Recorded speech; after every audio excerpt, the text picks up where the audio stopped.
You guys on Wednesday night, so glad to be back, and I'm excited about where we're going tonight. Isn't it beautiful how a right word at a right moment can change the way you think, can change the way you feel, can change the way you function and the way you move in a season. So to keep going with that, tonight we're going to deal with how royalty acts a certain type of way, and we're in a culture right now where we love calling each other kings and queens, but if we really are going to function like God's kings and God's queens, we act a certain kind of way. So we're going to look at when Queen Sheba met King Solomon and how they engage and interact from the Bible. All right. So then before we do that, I want you to share this, like this, let other people know that you are diving into this. This is about to be a blessing for you. So spread the word and let's keep it moving. And then remember what season we are in. We are in giving season. So we're looking for opportunities to bless others. We're looking for opportunities to sow seed and watch God get a blessing back to you as well. Let's dive into the lesson, because on Wednesday nights we're not here long. We just get into the nugget and then we get out and go practice what we learn. Go to 2 Chronicles. Look, like I can hear pages flipping, but in 2 Chronicles 9 verse 1 through 9, that's where we're going to be, and I'm reading from the Amplified. And today when I did my Bible study, I held the old school Bible and I flipped the pages, and I was surprised my fingers still knew how to find it, because it's different from digital. So sometimes you just need to grab that old school thing and get into it. 2 Chronicles 9 1 through 9. When the Queen of Sheba heard of the fame of Solomon, she came to Jerusalem to test him with hard questions, accompanied by very many attendants and camels bearing spices, much gold, and precious stones. So Solomon, today we call him the richest man ever lived, because we have the vision of being able to look back at history, being able to see what his wealth was like, and just being able to accumulate it versus everyone that has had wealth. But back then, Solomon was famous and he was known right around the land. So when Queen Sheba heard about Solomon and heard all the things that they would say about him, she packed up because of his fame and she went to go see for myself. I'm gonna check and see if this is a real thing, if this is really going on. But the thing that stood out to me was that she heard about Solomon's fame and she decided to go see. I'm going to see if Solomon is real. But the way she went about the journey was she came with gifts and she came with people. And she came with, precious stones, much gold, camels bearing spices. So that means it was more than just that would fit into her purse. And that stood out to me because I said, she's royalty and she's going to meet royalty. And she's showing up with questions to test the nature, the character, the truth of who he is. But she's also showing up with these gifts. Now let's keep going. And when she came to Solomon, she talked with him of all that was on her mind. Solomon was able to hold a conversation, which stands out to me because today so many people crave royalty status, they crave attention, they crave fame, but when they talk, is there any wisdom in your words? Is there any blessing, any anointing in what you're doing? This man had the wealth, this man had the fame, but what made him famous and what created his wealth was the wisdom that he got from God. But there's even more in it. So I just want to pray just a quick confession that as you seek out your life and seek out opportunities to be seen, heard, understood, or whatever you want, that the attention be something, that there be wisdom of God in you, and there'll be a benefit for another person listening to you, because all of us are walking ministry. Some of us are walking ministry on camera. So all of us are walking ministry in family. There's someone that's watching, that's learning, that's feeling, that's getting something from you. So Solomon was famous, but he was most famous for the wisdom, but not just that.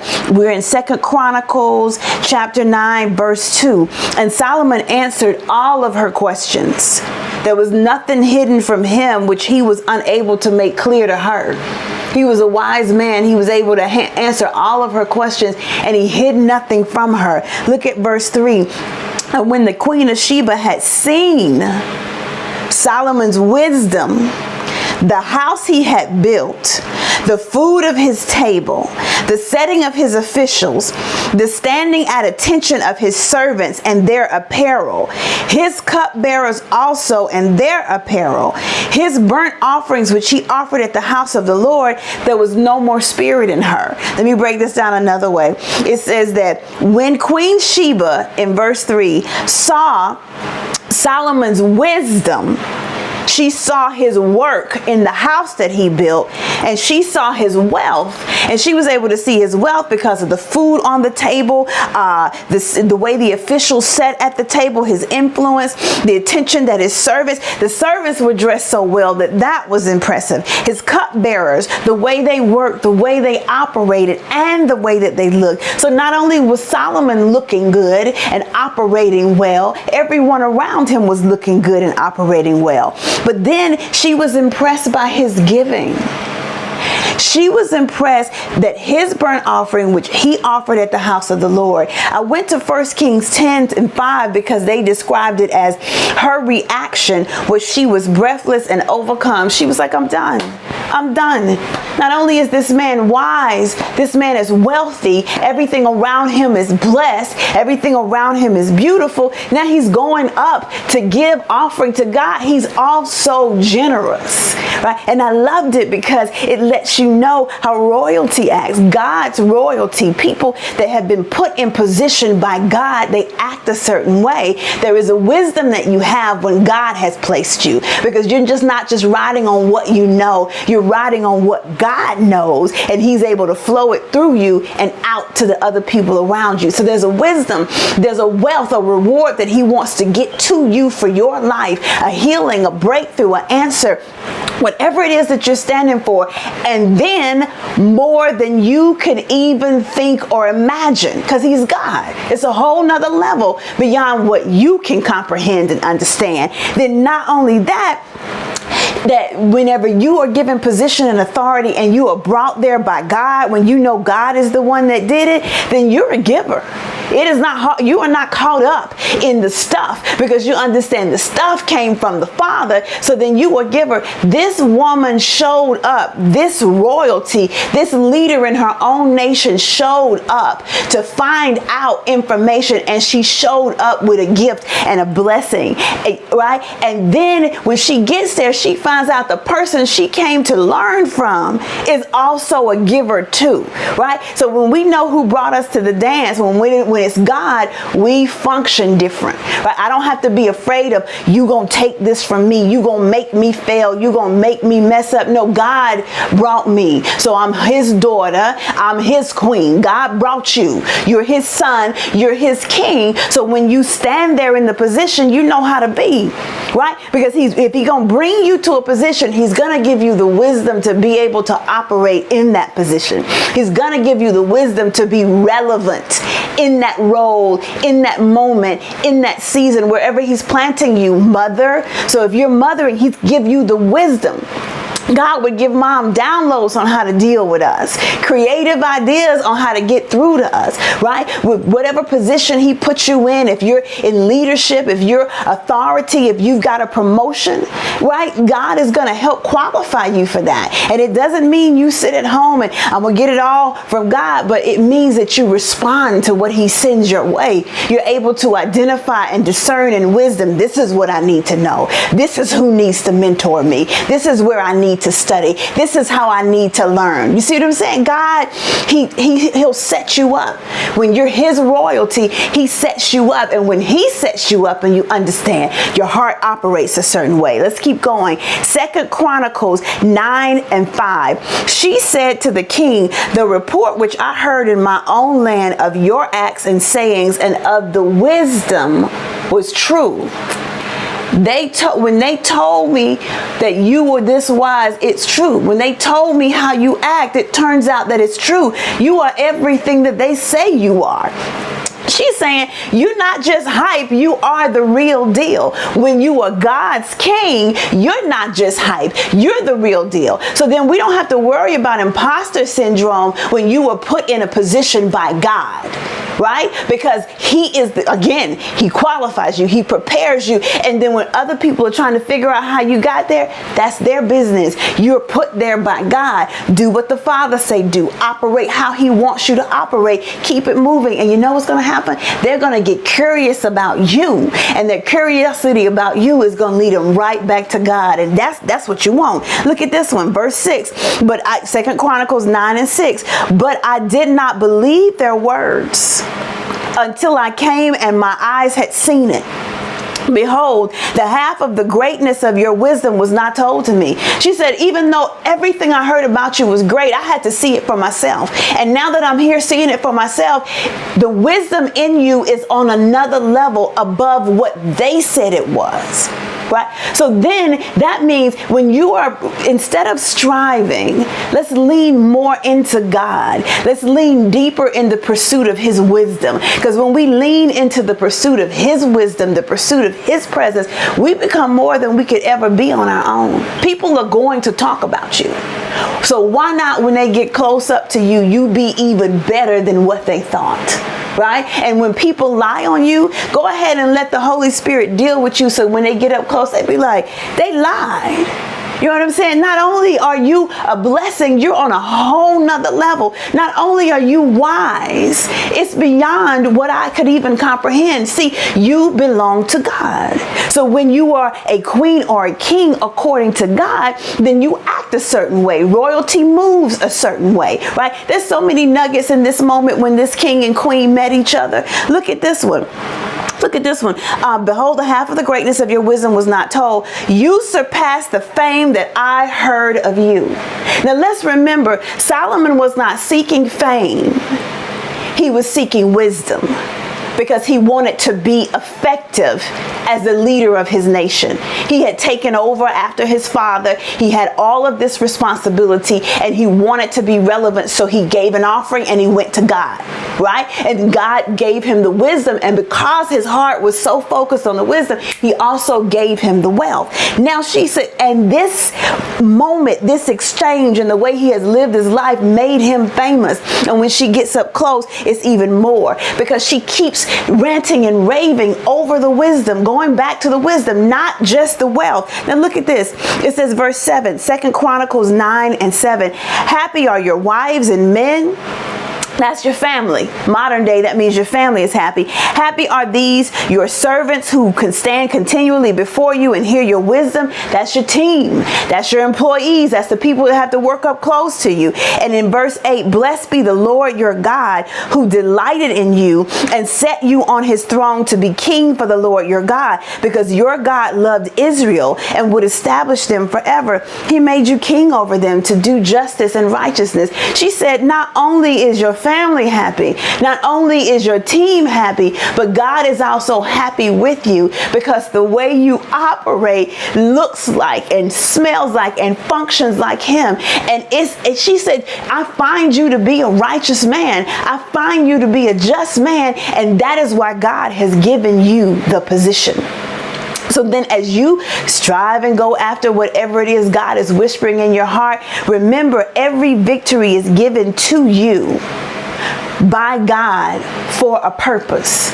And when we stand in those places, we are to be the voice of wisdom, the voice of reason. And you don't have to pretend. Just sit in the moment and God is going to bring what you need. He will be training you throughout the days, and you'll find yourself in moments, and the training prepared you to be effective and to be relevant in that moment. Look at this. Look at this. 2 Chronicles 9 and 9.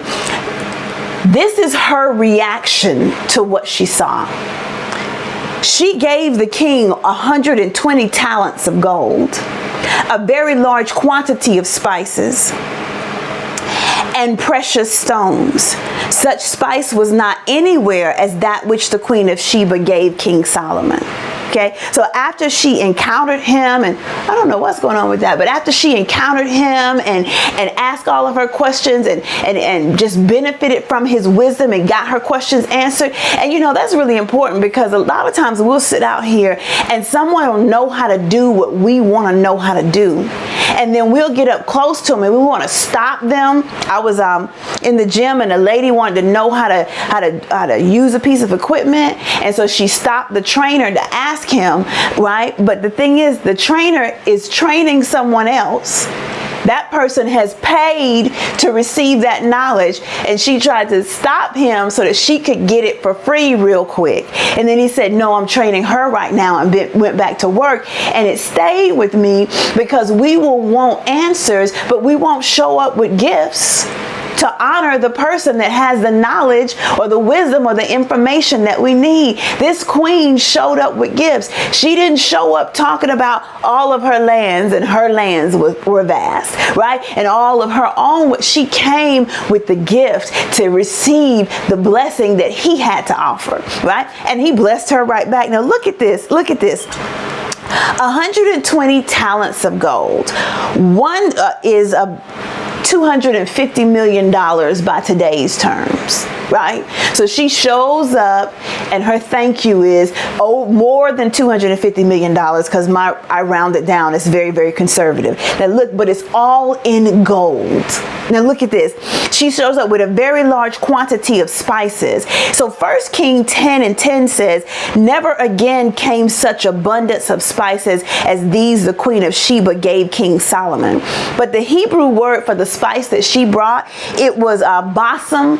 It is from the balsam plant, right? And you've heard of it before, because, well, the balsam plant, I looked it up, and the balsam plant is known for its fragrance. So that means she's giving him something that has like smell, fragrant smell. It's known for its flavor, so it can be added to food and given spices. But it's known for its medicine. It's known for being medicine. It's known for being a healer. Another time that we heard about something that came from the balsam tree was when you hear about a balm of Gilead. Of course, we believe Jeremiah was talking about Jesus, but what happens is he used an example that the people would understand. A balm in Gilead. They understand that this herb, this spice, that it can be used to create healing. So then they were able to know that the healing that could be created from this, you're going to get a spiritual healing from Christ. Okay, but all of it is referring to that same plant, the balsam plant. Now here's the thing about the balsam plant. The modern day balsam plant can be applied directly to the skin. Oh Lord.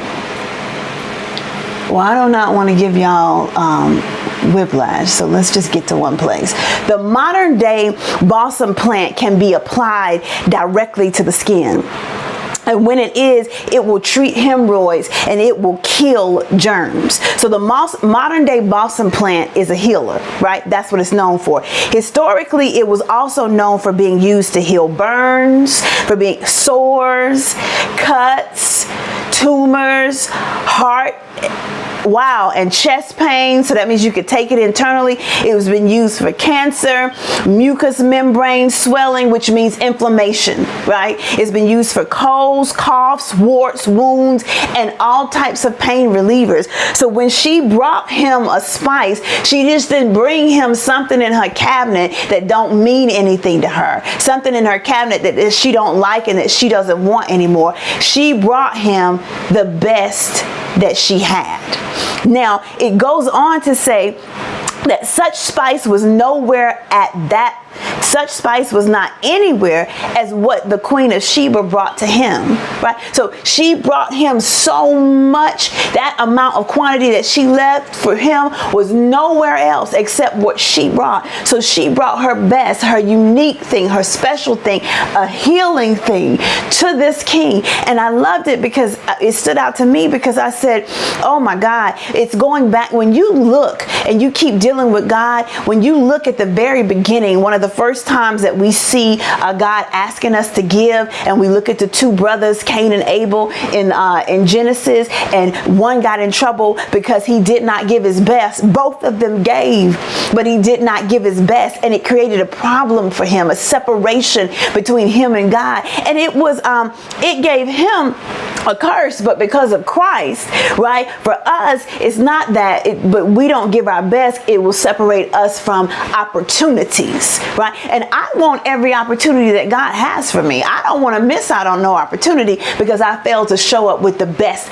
that I have, right? Those spices got me. That thing did everything. You can cook with it, you can heal with it, you can smell up the room, make it smell good with it. This is what she showed up with. And then not just that, so she showed up with money. She showed up with this spice that could be a medicine, right? She showed up with the precious stones.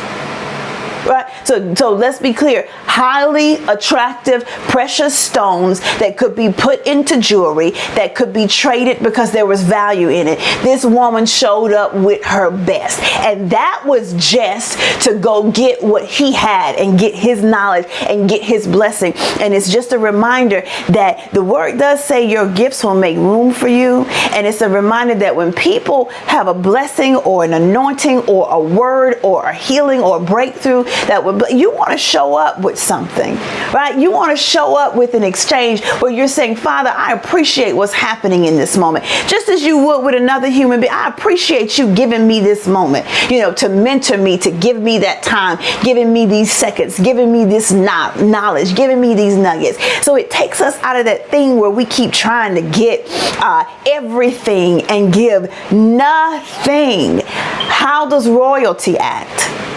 Royalty acts a certain way. Royalty shows up a certain way. Royalty functions a certain way. God's royalty operates in wisdom. God's royalty is blessed with wealth. God's royalty is a giver. The king was a giver. The queen was a giver. I want you to see one more thing. When I was reading it in 1 Kings and 2 Chronicles, the final thing that impressed her again was the fact that he didn't sit there and hide his wealth and hoard his wealth. He got up and made offerings to God, the one who gave him the wisdom to get the wealth in the first place. I love it.